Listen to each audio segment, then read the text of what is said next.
Seems like this is getting to be a daily occurrence for you guys. Listen, Mark and I wanted to step out of a hearing unrelated to Russia or to the issue of the day, just to say that what we're attempting to do is to have a conversation with an individual or multiple individuals at the White House that were part of the meeting that the president had with the Russian foreign minister and ambassador. We'd like to understand what was said. We can't go by just news accounts from an anonymous source, but it's important that we recognize, and this is probably a good time to take a breath and understand that the president has the ability and the right to talk about intelligence. There is a point that you cut that off with foreign leaders, especially when sources and methods are involved. So it's crucial that we talk to individuals to find out exactly what was said and not necessarily what was not said. And we just, there's been reports of there may be a transcript. We don't know if there's a transcript. If there is, we'd like to see it appropriately redacted. But we are going to, just as we're going through this whole investigation, continue to do this in a bipartisan way and try to get you that information as quickly as possible. Senator, do you know if the White House got permission from Israel before the president divulged this information to the Russians last week? Well, one, Mark's and my position is that we don't even confirm that the accounts of that meeting happened.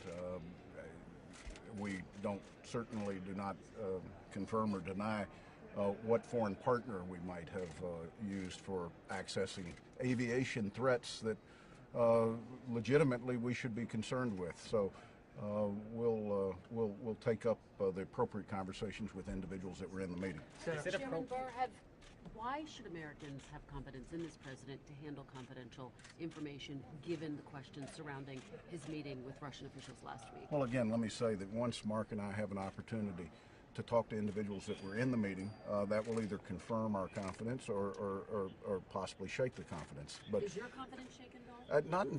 not until we have a conversation with individuals that were in the meeting, so we know what was said. Yeah, let's give us a chance. This was reported yesterday. There's been quite a flurry. Trying to go the extra mile. We owe the White House a chance to present us with the information, present us with the truth. We want to know from people in the room, but we also want to see if there are, again, these supposed transcripts that we get a copy of. But you got to understand that inherently, Mark and I are concerned anytime we hear or read an intelligence story in the media. We believe that things that are that sensitive should not be part of the news cycle. The White House says that there is a national security risk then when U.S. officials or people who are in these meetings keep leaking I think there's a national security risk anytime anything about the intelligence community is reported publicly, and leaks are a definite concern that we have of this administration. The White House insists that the president's actions were wholly appropriate. Do you take their explanation at face value?